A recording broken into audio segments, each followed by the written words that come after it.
Welcome to the United Stand. This is your Manchester United versus Tottenham preview, but it's also your latest Manchester United news as we get news that Manchester United are looking to phase Cristiano Ronaldo out of the club as they look at a new future. Is that right? We've also got this ridiculous story that Manchester United should go and get Thomas Tuchel. I think it's come from Carragher. Our players and structure. I don't get what he's on about, but we'll talk about that as well. Moussa Dembele's been linked to us as well. Also going to be talking massively about the Spurs game and the massive ramifications of that. And then Tuesday night as well and the need to build back. Lots of things to talk about in relation to United as always. And also excitingly, we're back with Spitch. If you haven't played Spitch yet, you need to check it out. It's running on the screen at the moment and I'll tell you what it's all about. Spitch is a fancy football manager app that lets you build your own team to win points and take on other managers in the game. You can play against fellow United standers in the community section, but it's also brilliant because it's not accumulative. And what that means is each week it resets. So you can play each week. You don't have to accumulate points from the week before like you do in other fancy football games. This week Spitch are giving away €14,500 worth of prizes and cash. Some of the prizes include Premier League tickets, AirPod Pros, Apple Watches and an assortment of cash prizes. And to stand a chance of winning, all you've got to do is download the Spitch app and enter the free competition in the Spitch Biggest Winning Zone. Spitch is available on iOS and Android and is free to download in the UK. Spitch is based around weekly competitions, like I say, so you don't have to worry about the season already being started. This week, I'm playing around the Premier League. My knowledge of the Premier League is, of course, super high. However, it's not your job to watch hours and hours of football. Then Spitch has covered you with its detailed in-app analytics, and you can do other leagues. So you could do a Bundesliga league if you want for the weekend. If you want to download Spitch and get yourself in with a shot of winning some awesome prizes by flexing your football knowledge, then hit the link in the description. And to give you a helping hand, we've posted our teams on our United Stand Twitter and Instagram. Also, make sure to join the United Stand community page on Spitch as we are going to be giving away some United Stand prizes for the best players on that page soon. And I've included a link for that. You have to be over 18 to play Spitch and terms and conditions apply. Really enjoying this. I know some of you are playing already. Do give it a go. You must be over 18. It is free to play. The thing I like about it is you select your team from whatever league you want to do if you want to play a Premier League one, but it's just for these weekends. You don't have to think about next weekend or last weekend. You accumulate your points, free to play like I said, and more importantly, we've got our own community as well on the second tab, so you can actually play against Goldbridge and other people from the community and see how you do. Test your knowledge against me this weekend. I'm doing quite well. I had Tony and De Bruyne in my team last week. I don't go with club loyalty when I'm trying to win this, so take me on. Second link in the description. Download it. First link in the description. And as I said, you can win cash prizes as well if that's what you're up for. So links in the description. Give it a go. It's good fun. I'll look forward to beating you. Anyway, on with the show. Let's get on with the show. It's a massive game for Manchester United this weekend. I'm loath to say bounce back, but it is a massive game. Spurs are 2 points behind us, and then they've got 2 games in hand. Now, Spurs are Spurs, but even if we beat Spurs, if they won both their games in hand, they would actually be a point ahead of us, because if we win on Saturday, we'd go 5 points ahead of them, but they'd still have 2 games in hand, which could be 6. So it's a massive game. We have to win for many different reasons. We've got to win because we need to win. We've got to win to, dampen the threat of Spurs going past us. Now Arsenal have gone past us. We absolutely have to win. A lot of people are saying, why is Mata in the team? I'll tell you why Juan Mata's in the team. Juan Mata is in my team because certain people need kicking out of that team. I'm not blind to what happened on Sunday. I can't put Rashford in that team. I can't put Lingard in that team. I don't think they should be anywhere near that team. If they start on Saturday, which they may well do, and I hope they play well, but really, do you not think there should be a standard at Manchester United? It's not me. It's not you. It's match of the day. It's Jamie Carragher on Monday Night Football. They highlighted Rashford as not putting any effort in a Manchester derby. You want to start him in this game. There are certain people who should not start. I personally thought McTominay and Fred were crap. I thought Maguire wasn't that much better.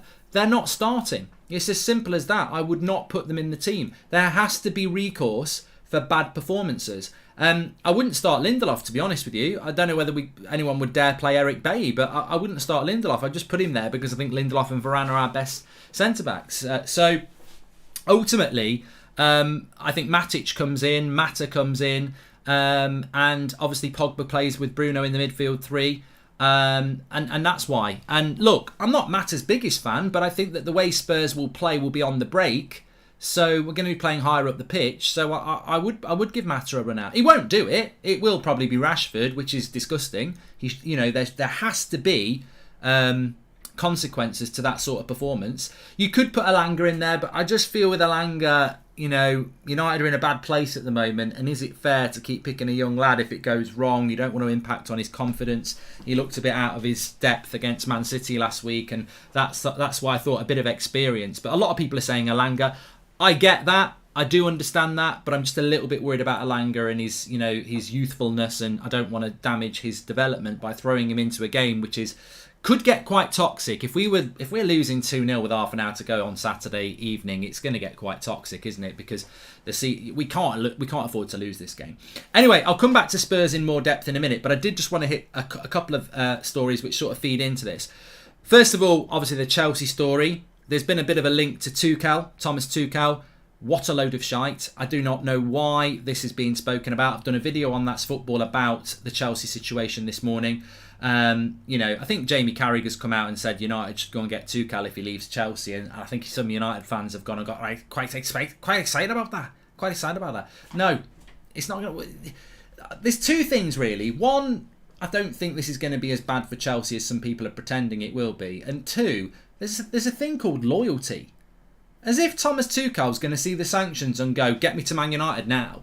There's a thing called loyalty, and you have to respect that. I think he's very happy at Chelsea. I think he's won the Champions League at Chelsea. Well, he has. I don't think Thomas Tuchel's going to go, up yours, Chelsea, I'm off to Manchester United. Of course, I would take him at United, but come on, let's wake up and smell the coffee. The press want Pochettino, the players want Pochettino, and the board want Pochettino, and that's what they're probably going to do. I can't understand how people can criticise De Gea for his distribution before criticising the distribution of our midfielder where games are won and lost, says Shady. Yeah, we don't want to talk about that, Shady. I can't be arsed with De Gea distribution today, to be honest. But Ronaldo, you will see I've not put Ronaldo in this team, but also there is a story going around about Ronaldo being phased out, and Rangnick basically advising the club to phase Ronaldo out because he's too old to lead the front line for Manchester United next season. Now, I think there's a deeper lying issue here, and this is just an observation from me, which I'll mention in a moment, and I want to know your thoughts. But in relation to the game against Spurs, we have got a massive game against Atletico Madrid on Tuesday night. Not Wednesday night, Tuesday night. So we are playing Saturday and then we are playing Tuesday night. That is literally 3 days. Ronaldo's carrying an injury. Cavani's just coming back from an injury. We need to just play one in one and one in the other. That's the obvious thing to do. You can't, and Mario G says, why no Sue?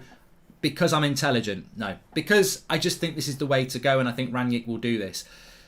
2 games in 3 days for Cavani or Ronaldo is silly. You play one in one and you play one in the other. If one's not playing well, you bring the other one off the bench for the last 20 minutes, and the same on Tuesday night. Start Cavani against Spurs, start Ronaldo against Atletico Madrid. And that's what I think you do. Because I don't think you can start Ronaldo on Saturday and on Tuesday, and I don't think you can do that with Cavani either. So I think you start one and then you start the other. And I think that's, ideally I would start Ronaldo in both, but obviously Ronaldo is not fit. He's been carrying an injury. He might not even be ready to start this game. So I think logically, focus on having Ronaldo for Atletico Madrid. Use Cavani against Spurs. It's just one of those things. And to be honest with you, we can't moan about it. Welcome to the Members Club, Amit. We can't moan about it because at the end of the day, this is what you would expect middle of March in a busy season, that you do need to rotate a bit. And, I personally think it's the right thing to do. What I want to say about Ronaldo is that this story, I think it came from Samuel Luckhurst in the Manchester Evening News, that Rangnick has advised Manchester United to phase Ronaldo out and look ahead to a new start next season. I think that this story is well sourced, and I think that it is true, because what my feeling about Manchester United since Sunday has been is that there's a concerted effort to undermine Cristiano Ronaldo and promote certain people who played on Sunday as the future. And what I mean by that is, I suppose, what happened a few weeks ago, we had this supposed meeting in the dressing room about the captaincy between Harry Maguire and Cristiano Ronaldo. Now, I think on Monday morning we saw Marcus Rashford positioning himself as important by saying he wants a new contract. And I think when you look at Harry Maguire, what I found quite funny about this is that the under 18s coach basically came out and said that Harry Maguire takes a real interest in the United youth team. He watches it. It's not a gimmick. And I thought to myself, but when you say it's a gimmick, you make it sound like it is a gimmick. And I thought, why does he have to come out? Why not just say it was great to have Harry Maguire in the dressing room? He's really interested in what the youth team's doing. Why would you say, no, he likes watching the youth setup. He's really interested in it. He watches all our games. It's not a gimmick. Like, why would you say it's a gimmick? Why would you even think to say it's a gimmick? I don't think anyone thought it was a gimmick. So now I'm thinking it is a gimmick. And I thought, you know what? I think United, you can almost read the way United probably work. And I think FA Youth Cup, Harry Maguire on the pictures, part of the youth, which is part of what United's all about. It's in the DNA, DNA. Get Harry there. Harry's the captain. Harry's the future. Ronaldo. Look, and I think I just feel that the club are trying to phase Ronaldo out, and they are trying to push the Rashford and Maguire as the future, because that's what the future's going to be, because they know they're not going to sell those players, but they probably know Ronaldo's going to go in the summer. And I think that's why United are starting to... We're seeing less and less. I don't know whether you've noticed this. We're seeing less and less of Sue and Ronaldo this, Ronaldo that. Remember the first few months he was here, everything was Ronaldo, every tweet, every Instagram post. I feel that United are starting to distance themselves from Ronaldo and move towards something else. I so hope Glazers get sanctioned by the government. It's not going to happen, Amit. Welcome to the members club though. But yeah, I feel like they are sort of doing that. They're starting to undermine Ronaldo and promote other players. And I think the sad thing about this, and I just wanted to comment on this, the sad thing about this is that Troy, I don't care what you say, you're banned, swivel on it. The sad thing about this is that I don't care whether somebody rates Ronaldo or they don't rate Ronaldo. What I'm quite passionate about is that, without a shadow of a doubt, Manchester United, the way Ronaldo wanted to take us compared to the way we were going under Maguire and co, was the right way. Cristiano Ronaldo, whether you think he's had a good season or not, he came into that dressing room and went, "You're not good enough. You're not good enough." And they didn't like it, and that's why there's been fallouts and everything like that all season. United, if Ronaldo's this side and the players who aren't good enough is this side, United are going towards this side. So what does that mean for next season? Because we can phase Ronaldo out, we can say he's not good enough, we can say he's past it, we can do all those things, but it's not like the other players that we've got are good enough either. We saw what United are like without Ronaldo on Sunday, and that's one of the worst performances we've seen this season. That's quite a blunt way of explaining it, and obviously there's mitigating circumstances to say, well, he played against Liverpool, which you're right. But what bothers me the most is we're not very good on the pitch anyway. I can't say Ronaldo's prime Ronaldo. I can't. But what I do know is his mentality is your mentality. He wants to win. He might want to win for himself, but he wants to win. He wants to win Ballon d'Ors, he wants to win Champions Leagues, he wants to win Premier Leagues. And when he's in a dressing room and he's moaning, that's why he's doing it, because he wants to win. The other lot don't know how to win. When he goes, or when we phase Ronaldo out because we're looking for a different future, are we basically turning our back on winning to focus on this lot, who again, like I said this morning, it's just all about stability, fourth place. I just feel United are setting us up for a very, very bland future with the likes of Maguire and Rashford and Bruno and, the players that we had last year, basically. Basically, they want a season like last year. I think that's what they want. They just want the top four finish, no chance of winning anything. Harry should be more interested in his game rather than the youth, says Naveen. I've got no problem with him. There was certain youth players who said it was really nice that Harry Maguire spoke to them before the game. It was quite motivational, but you question why he can't do that for the first team. Thoughts on Jamie Carragher saying to go and get Rudiger and Kante to United after Chelsea sanctions? Great, that's football video, by the way, says Priyansh. Mate, you know what? I don't find much positivity around Manchester United at the moment. I just don't. And what I feel about this Chelsea situation is it's just embarrassing for us, not them. Chelsea are in a position of uncertainty. I guarantee you, watch the That's Football video I did on it. It's nowhere near as bad as people think. They'll come through this with a new owner, they'll be billionaires, and they'll be winning trophies again. And yet some United fans are going, let's get Tuchel, let's get Kante, let's get Rudiger. Oh, I tell you what, I wouldn't mind Mason Mount as well. Like we're fucking relevant. Like we're going to do that.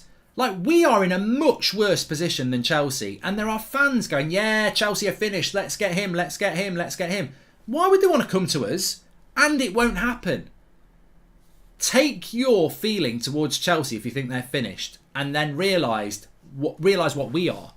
We're in a much worse position than them, and they will get a new owner, and they'll be absolutely fine, in my opinion. I think it's Ronaldo proved he's not the problem on Sunday, says Sir Nigel Farage. I mean, it is interesting because as we move towards this game at the weekend, where we do need to bounce back, and we talk about a new future, I saw last night and again today that we've been linked to Moussa Dembele of Lyon. Now, he's still only 25, but I'm sure we were linked to him about 4 or 5 years ago. He ain't the answer. I thought he'd retired. I've not bloody heard about him for about 3 years. So, it's all right going, let's phase Ronaldo out, but I really worry about who's the future then? Because it's really interesting, because I've been looking on certain... Everybody seems to be doing this at the moment. We did it on Tuesday afternoon, to be fair. Who needs to be sold? Everyone's doing it, whether it's YouTube, whether it's websites, whether it's news articles or programmes on the TV. Everybody's doing it. What players need to leave United? And the worrying thing for Manchester United is that 3 players that come out quite a lot are Harry Maguire, Aaron Wan-Bissaka and Marcus Rashford. £80 million, £50 million, and the star boy of Manchester United off the field. They are 3 players that our fan base are consistently saying to sell. That's an identity crisis. That's an issue. Can those 3 players come back from a position where their fan base wants them to be sold? You can. You definitely can. But you don't come back from it from just having a good month. Because when you drop off again, people will be like, oh, fucking, I've seen this with Lingard before. You can have a couple of good months and then they're shit. Are 3 of them going to be able to do what needs to be done, which is be consistently, week in, week out, good for a whole season? That's United's big problem. They can do anything off the pitch. And I'm not talking about Rashford's charity work. I think that's fantastic. What I mean is off the pitch. They can go and coach the youth team. They can do winning team photos. They can do all the stuff off the pitch. But on the pitch, there's a large proportion of our fan base that have completely lost faith in 3 players that United never ever want to sell or can't sell. And I think that's the interesting thing for me. And I think that's why they're trying to promote certain players, and the Ronaldo thing, they're sort of like, oh, he's the bad guy, he went to Portugal. And you know what? Manchester United players who are injured very rarely travel to away games. Now, I know the Etihad's not very far, but this whole Ronaldo Portugal thing is an absolute smokescreen. Do these sanctions mean we have a free run at Declan Rice? Oh, you know what, mate? Shukla, thank you very much. Thank you very much for the super chat. You've probably just reminded me of something I wanted to bring in. So yeah, this is the other one. We're going to get Declan Rice now because Chelsea have got sanctions. Those sanctions, do you know, what's the date today? It's the 10th of March. Chelsea could be sold by Monday. They could be sold by April. They could be sold by May. They're not going to go, Declan, we can't buy you anymore. Go and sign for United. He could. I just think people are completely not reading this Chelsea situation. It's all about Abramovich. They're trying to not make Abramovich make money from selling the club. He'll realise that. He'll sell the club. There's probably a bargain for somebody there. And then Chelsea will be back to doing what they were doing before. Mikael Roach, thank you very much for the super chat. But anyway, let's just talk about the Spurs game. So Spurs at the weekend, Saturday night football, 5:30 kickoff. Spurs 2 points behind us, 2 games in hand. Absolutely have to win this game. I know we're all feeling lethargic and tired, frustrated about United, but if you can, you need to. The next 2 games are huge for Manchester United. And look, I don't think anything's going to change the fact that this season's been an absolute shithole. It really has. But there is still opportunities to make it not as crap as it could be. If we lose to Spurs and then we lose to Atletico Madrid, where are we at? Where are we at? And we've got to win. I think we're going to win. Not predicting, no jinx. I think we'll win on Saturday. But I did say about the Manchester derby, I thought we'd get a positive result because I was like, it's a great leveller, and if you can't get up for a Manchester derby, there's no point in bothering. They didn't get up for a man. I mean, I'm thinking it back myself. I remember what I said last week in the look ahead. I was like, this is the one game of the season where you can count on the players to give 100% and, put in a performance because it's a Manchester derby. And we actually had players who looked like they were downing tools. So there is no guarantee United are going to get a result on Saturday. Of course there's not. But surely they'll bounce back. I mean, they've been absolutely... And the funny thing is, I think we played Spurs last time after Liverpool, didn't we? So Spurs, unlucky or lucky, have caught us after our two worst performances of the season. Liverpool, obviously, at Old Trafford, and then we went to Spurs and won. And now we've had Man City at the Etihad, and we've got Spurs at home. So I'm expecting the same thing. And what a goal Ronaldo scored in that game. I saw it again today. Bruno, lovely delivery. What a finish by Ronaldo that was. What went wrong? There was a time when Ronaldo was brilliant. He was getting no service. And now we've got Ronaldo where he's getting the service and he's not brilliant. But what a finish that was against Spurs back in October time. So, look, we have to win. I think we will win because I think there will be a response. And I think United, typically United will put in a brilliant performance. But we have to win. Spurs are a good side. I think that they will sit deep and hit us on the break with people like Son and Kulusevski and Kane. And I think we will have a lot of the ball in the final third and we need to be creative. And that is why, for me, you can't pick Rashford, you can't pick McTominay, you can't pick Fred, you can't pick Maguire, and really you shouldn't pick Lindelof either because those 5 players were appalling against Man City. But I have put Lindelof with Varane because I do think that's our best centre-back pairing and I can't see him going with Jones or Bailly, so I would go with Lindelof and Varane. I think he'll play Maguire, by the way, I do. I put Telles at left back because I don't know whether Shaw's back yet. Obviously, Delot at right back. He's not English. It's just an in-house thing. De Gea in goal. I'd then bring Matic in for this game. I think dropping McTominay and Fred and then using them on Tuesday is probably a good idea. A few people need to kick up the arse. We definitely need to win this game, and then we need the people who are dropped to have a kick up the arse for the game on Tuesday. A bit of rotation is important. At home, I'd play Matic, Pogba, Bruno, Sancho. I'd put Mata on the right, and I'd go Cavani up front. And the reason I'd play Mata is that I think he's finished. I think he's way finished, but I just think for 45 minutes at home, he'll get on the ball, he'll keep the ball, he'll link up well with Bruno and Pogba and give us a bit of a platform. And also, I think he'd be brilliant for the overlap for Delot. I think I'm onto something with this Mata thing, and I know I'll get laughed at, and I know people are laughing at me in the chat, but I actually think he'd be really good at linking up with Delot on the overlap. I think he'd link up well with the midfield. I think he'd provide defensive support, and also I think we're going to spend a lot of time in the final third, so I would use Mata. I never thought I would live long enough to see a Man United side where winning titles is not a primary objective. It's a disgrace, says Stephen Rossi. Delot and Telles will be on 1 versus 2. Hope the wingers will track back, otherwise they will destroy us, in my opinion, says Ferhat. And Bailly deserves a chance, but remember the last time Bailly played Spurs, says Martial FC. I definitely think he will pick Maguire. I really do. But if you've watched Spurs recently, even at home, you can get a lot of possession against them. The threat of Spurs is on the break. They're deadly on the break. Son, Kulusevski looks like he's a good signing, and Harry Kane's in good form at the moment. So, and it's at Old Trafford. I think Conte will be like, let's not lose this game. Because a point for Spurs is not a terrible point, and I think they'll look to win the game on the break. I don't think they're going to come to us and play expansively, and as I said, therefore, I don't think we need to worry about a pacey Elanga or Rashford. I want Delot to start. We did the video yesterday comparing Delot and Wan-Bissaka. He should be starting, and I think therefore you want a right-sided player who's going to allow him to overlap, and I think Mata would do a good job. I'd only want him to do 45 minutes an hour. I'm not saying play 90 minutes. I'm just saying send a message out, get somebody on, maybe Elanga for the last 20 minutes, half an hour. I think Elanga's looked good when he's come off the bench, and then you start him against Atletico Madrid. But I do think, if I'm Ralf Rangnick, I'm appalled by Sunday. I'm appalled by some of the behaviour after the game in relation to the leaks. I'm appalled by conversations about contracts coming out. I'm absolutely appalled if I'm Ralf Rangnick. And I'm also thinking that Saturday and Tuesday are massive, and I've got to win both. It's not like we can choose which one we want to win. We need to win the league game and we need to win the Atletico Madrid game. So I know I've got to rotate a bit. I'm pissed off about last Sunday. The obvious conclusion, if I'm the manager, is right, I'm going to kick some of these players up the arse by dropping them.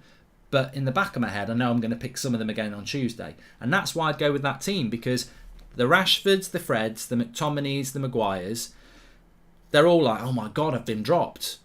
But I would pick some of them then for Tuesday. And hopefully they'll respond from that. Disappointment of the derby, dropped for Spurs. Maybe they come on as a sub, but I'd certainly... Look, you're not going to play Matic against Atletico Madrid if he plays on Saturday, so McTominay would probably come back into that game, and maybe Fred as well. Tom Williams, welcome to the Members Club. And these players are bottlers, and excuses have already been made for poor performances with the managerial situations, and the players know this, says Ren H. Well, it's like I said this morning, isn't it? Like, the players are leaking that they are frustrated by having an interim manager and using that as an excuse. And yet they want Pochettino, who, when it goes wrong, they'll definitely leak. Why have we appointed a manager that's never won anything? Of course we're going to bottle things when we've got a manager who bottles things. They won't respond, says Subs. So yeah, I think that obviously Cavani plays up front because, again, I don't think Cavani and Ronaldo can play 2 games in a row, so I'd play one in one and one in the other. Aram says, Mark, from 28 games home and away, we have almost identical record. 24 points at home, 23 away. Old Trafford is no longer an advantage to us, says Aram. Well, it's interesting you mentioned that, because Spurs away record, they're 7th in the league with their away record. But interestingly, conceded 17, scored 17. They've won 6, drawn 2, lost 5. And I think from that, you can assume that Spurs either win or lose away from home. So I'm hoping that we win. They don't draw many. Jimmy says that Chelsea cannot be sold under sanctions. Mark, do your research. Jimmy, swivel on it. They can be sold under sanctions. Read what they've said, the government, about it, and what the expectation is. Those sanctions will not just stay in place for fucking 3 months. They will manipulate those sanctions to allow it a sale. This is just step 1 to force Abramovich to get out of Chelsea without making money. But you predict what you like. I've done my video. It's on That's Football. I'm predicting this Chelsea thing will not be as bad as some people think. And also, I would say to you, Jimmy, that your angle on this is totally motivated by things like, we'll get Rudiger, we'll get Kante, we'll get Tuchel, we'll get nothing because we're shit. We're in a worse position than Chelsea. I can't believe there are United fans so naive that think we're going to benefit from Chelsea's situation. And also, what a horrible situation to be in. It's basically like, there's a successful football club that's been run well. We're a shit football club that's not been run well. They're in trouble. Let's go and nick stuff from them. Take care of your own house. The only reason Chelsea are falling off is because of who their owner is. And we're there going, oh yeah, we can benefit from that. How's about run the club properly in the first place instead of waiting to benefit from someone else's misery, Cormac, thank you very much for the Members Club. And what's up all this Tuchel news? It's a load of shit, mate, to be honest. It's a load of shit. But in relation to the Spurs game on Saturday, I do think, on from Tuchel, it's very interesting about Conte, isn't it? Because he wanted this job. He wanted United's job, and they refused it him. He was available, he was free, and we refused him. Big mistake in my opinion. Good move in many other opinions. But I think Conte will want to win this for many reasons. But I think it would be a huge statement if he did. We cannot lose this game. I know losing to Man City was horrible, but to lose this, God. I also think in the world of make believe. In the world of make-believe, come on the fun, Superman. That's Bucks Fizz, no one will know what I'm on about. Quite like that song. Got goosebumps. I'm going to listen to it after this. It is. But yeah, I think in the world of the balance, the force, or whatever people call fate or anything like that, forget the Glazers, forget these overpaid egotistical players. Think of you, the fan. And do we deserve to have the week we've had after Man City and then have another hammer blow result against Spurs? I don't think we deserve it. And if you believe in anything like around us, I think this thing around us will go, nah, I can't have United losing again. Them fans have been through enough this week. So I just feel we will get a win on Saturday. But, you know, I'm talking about make-believe stuff now. Are you wary that Mata would be incapable of tracking back, says Cormac? What, like Rashford? What's your point? What's your point? Have you seen Rashford this season? Did you see him against Man City? Look, I know Mata's not the quickest. He will try and track back. I know he's not the quickest, but you can't say I can't put Mata in the team because he won't track back. I mean, you're having a bloody laugh, mate. Our tracking back from our wingers this season, apart from Sancho, has been disgusting. And also, no need for the disrespect. Respect people's opinions, says Emmanuel. I'm not disrespecting anybody's opinion, mate. I'm not disrespecting anybody's opinion. This is a community, and I'm passionate about my opinion. And I think some United fans are acting like prats, thinking we're going to benefit from Chelsea's position. And I don't like that. I don't like that. I used to work with somebody, and they fell over outside HMV on Grafton Street in Dublin, and they were telling us when they got back, and they twisted their ankle. They were going to go to the hospital, and we were asking them about it, and we were saying, like, why did you slip? What happened? And they said, oh, it was a bit wet on the doorstep where they'd been mopping it, and I slipped.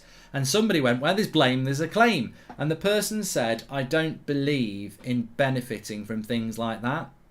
And we were all like, that's a bit stupid. But take it back to a more severe thing. Why are people celebrating Chelsea's downfall and hoping to benefit from it?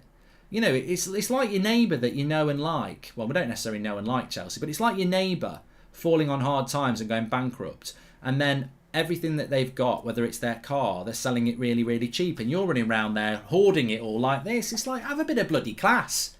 You know, we are a shit-run football club. Why should we benefit because Chelsea are going to lose out because they're owners, which they're not going to lose out anyway, and then you're going to make yourself look really stupid, in my opinion. HMV is gone now, says Greg. I can't believe it. I remember buying Colin McRae, PS4. No, it would have been PS2 then. WWE, Gran Turismo. Used to go and get all my games there. HMV, Grafton Street. No, I don't like it. I don't like it. But I suppose it's the simpleton approach, isn't it? That you know, I mean, you know, the thing that makes me laugh the most is that there's United fans on social media this morning going, oh, we could get Kante. Oh, I don't know whether I'd want Mount, Rudiger. We could get Rudiger. I wouldn't mind Reece James. And I'm sat there reading it and I'm almost laughing my head off because I'm like, even if that was going to happen, which it won't, the fact that our fans are... I mean, the Glazers must love it. They must be like, we're never going to have to sell with these prats thinking stuff like this. Imagine if Chelsea did have to have a fire sale and they did lose Reece James, Mason Mount, Rudiger. Do you really think their first port of call is going to be Old Trafford? You know, there'd be clubs all over the world wanting them. Bayern Munich, Juventus, Real Madrid, Liverpool, Man City. But no, I want to go and play for United under the Glazers. I really want to do that. Like we get these players in the first place. Spotted says, hi Mark, it's football, anything can happen. And I think United should win, but do you think some of these players have enough professional pride to go out and give the effort they need, says Stephen. I think in a one game scenario they do. Yeah, I do. I think that I think we'll win on Saturday because I think we have to win. And I can't imagine a world if we don't, in a footballing sense. I just can't imagine that. You know, from losing top four, we'd be looking like we're not going to finish in Europe at all. And it would be panic stations. And I tell you what's a great point as well. Bit off topic, but wondering if you're doing an FA Youth Cup watch along. I just need to know when it is, Greg. But yeah, I think we will. I think we'd all like to do that, wouldn't we? I was very tempted to do one last night, but I didn't want to tempt fate. But now they're in the final, where funnily enough, they might play Chelsea. I think Chelsea have got the best youth setup, haven't they? They would be favourites, but they're not in the final yet. So yeah, looking forward to that. But you know, one thing I did want to say, everyone knows I'm a fan of Rangnick, but I'm also not above saying that he's made mistakes. Ronaldo was a lot more successful under Solskjaer than he has been under Rangnick. Now, some people might say, oh my God, I never thought Goldbridge would say that. He was so anti-Ollie and he loves Rangnick. Why would he say that? What are you doing? There'll be people switching off. There'll be people coming in. They'll be going, you won't believe it. You won't believe it. But it's a fact. Ronaldo was better under Ollie than he is under Rangnick. Now, that doesn't mean Ollie was a good coach. He wasn't. And that doesn't mean Rangnick's a bad coach. He's not. But there is a conversation there. Why is Rangnick not able to get the best out of Ronaldo, but Ollie was to a certain extent? And tell me, people. Tell me. I don't necessarily know the answer. I don't know. I mean, I think Ronaldo's got to take some responsibility himself. It's not like he hasn't had chances under Rangnick, but I don't know. I don't actually know, but it's definitely true. You know, as I said, go back and watch that goal against Spurs that Ronaldo scored. I wouldn't fancy him to score a goal like that at the moment. I wouldn't fancy Bruno to create a goal like that at the moment. I mean, to be honest, Spurs were absolutely crap that day, but that's probably our... What do you think's our best performance of the season so far? That was the question I want to ask. What's the best game United have played this season? And don't tell me Leeds. I don't count Leeds. Leeds is a free-for-all for anybody. Leeds under Bielsa was basically an all-you-can-eat takeaway, wasn't it? I think Spurs away was probably our best performance. Now, Spurs were trash, but we actually played quite well that game. We did play well that game. It was Cavani and Ronaldo up front. We dominated the midfield, and I thought we played quite well. Arsenal at Old Trafford wasn't too bad. Yeah, that's a contender. I mean, you know what? The sad thing is that we're in March, mid-March, and we don't actually have many. I thought Villa in the first half was brilliant. We just didn't get the result. We weren't that good against Newcastle, Carol. I remember Adam's vlog, and he was absolutely spot on. We weren't that good against Newcastle. It was a bit of a false dawn. The result was good, but we didn't. If you remember, we weren't actually that good. I do think Villa was good. First half an hour against Palace was great. We just didn't score. Any game without Maguire says Justin. And Crystal Palace, yeah. West Ham was a good game. Newcastle was a good result. But yeah, it's been few and far between. But the funny thing is, and again, I don't know where I'm going with this, but a lot of those performances were again under Ollie. I'm not in any way knocking Rangnick. I like Rangnick, but there is, you know what I think it is? My point I'm trying to make here is, thank you Alan for the super chat, is that I think so much of this is down to the players. I basically think we were really crap under Ollie with a few good performances. And then when Ollie got the sack and they brought an interim in, I think the players switched off. And I think that's why we've not been able to replicate many good performances, because I think the players switched off when we got Rangnick. Our club has the history of buying finished players or the players who have been completely utilised, like Mata and Matic, and not buying young talent, says Rahul. And Ronaldo gone into self-preservation for the new team, says Cardius. But you know what? I read about Ronaldo and it's such bollocks. I saw something today by AS that Ronaldo's spoken to George Mendes to speak to United about his future.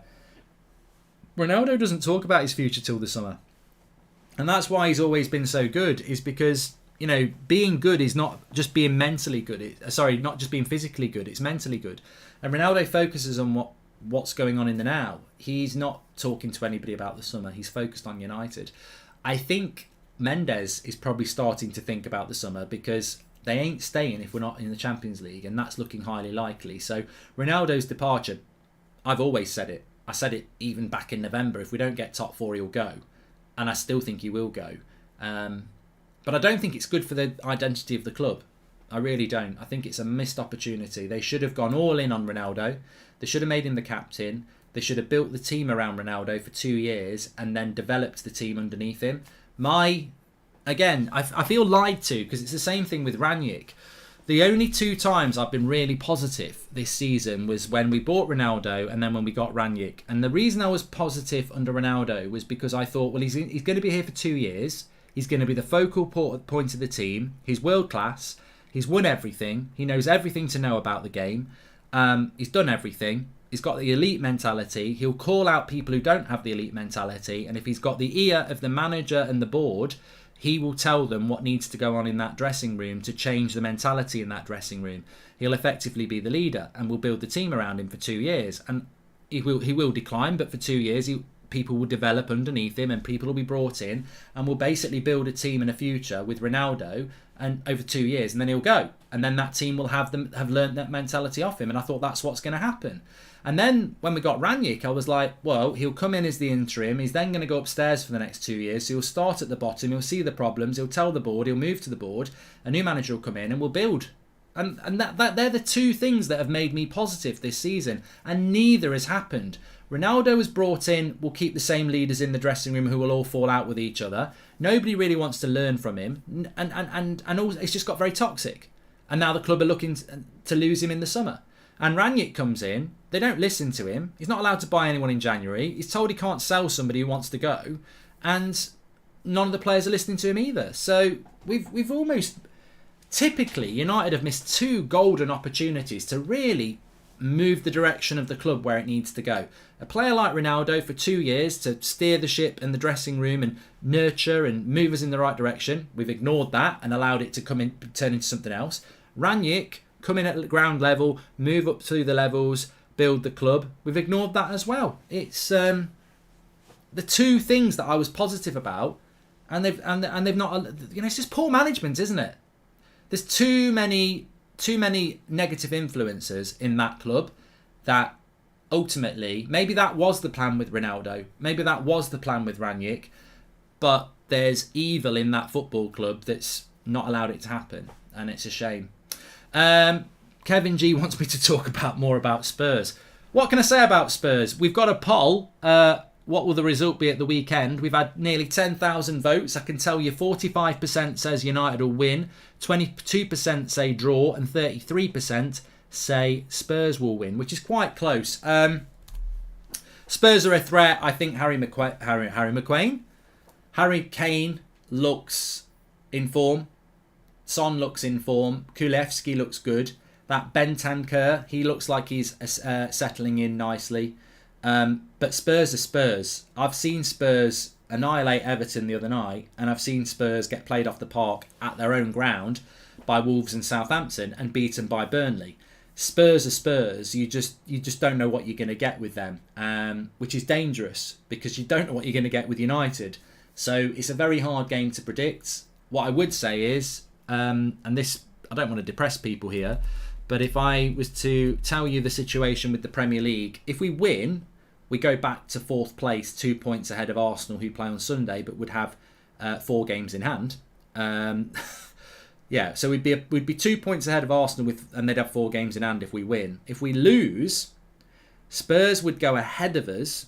They'd still have 2 games in hand, and we'd go down to 6th place. But if West Ham win, they'd go above us, and if Wolves win, they'd be 2 points behind us. If we lose, no, they wouldn't. Forget Wolves. Wolves are out of it.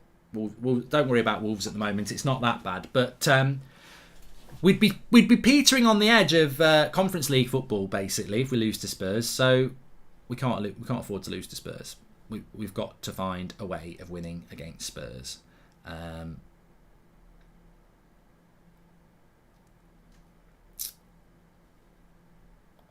But he's got to get his defence right. I'd be stunned if Delot doesn't start. I mean, that's that. You know, we've spoken about Rashford. We've spoken about McTominay and Fred. We've spoken about the centre-backs. I've not even bothered mentioning Wan-Bissaka because if he starts on Saturday, I think even he'd be stunned. Like, there's absolutely no logic to it. You've got to start Delot. Cristiano Ronaldo says, I hope Ronaldo plays. I would pick Ronaldo in this game, but I just think because of his injury, and because we're playing on Tuesday and the quick turnaround, he can't start in both. What game would you rather have Ronaldo start in? Personally, I'd rather he starts in the Atletico Madrid game, so that's why I've put Cavani in there. Simple as that. Anyway, look, we're back at 8 o'clock. Please smash a like on the video. Thanks everyone for tuning in. If you've not watched my video this morning that a lot of people have been talking about, it's all about Pochettino, why we shouldn't be going for him, a big long list about it. Nobody knew Mendy years ago. Now he's the best keeper in the world. Thiago Silva getting better at 37. Managers developing players is vital, says Armchair Pilots. Yeah, 100%. And we don't develop players. That's the first the manager we need is someone who can develop players because we haven't done that for about 4 years, to be fair. Anyway, Links in the description. Make sure you give Spitch a go. You must be over 18, but it's free to play. The top description is where you download the game. The second link is where you can join the community game, which is United Stand exclusively, where you can play against me and United Standers. You don't need to worry about it's week whatever in the Premier League or it's week whatever in the Bundesliga, because you pick your team each week. So you win points for that week. So the person who gets the most points this week wins that tournament. Community, get involved, take me on, you won't beat me, and if you do, at least you can say you beat me. And there are other leagues that you can enter with that team that you select, which are cash prizes, and they've got tickets and Apple Watches and all sorts. Check it out on the link in the video description. Really enjoying the Spitch app, I'm sure you will as well. And join the community there. I'll speak to you all in a bit. No TUSFC, not on a Thursday. I don't know why you ask. Thanks for watching. Use the time to play Spitch. I'll speak to you all in a bit. Thanks for watching.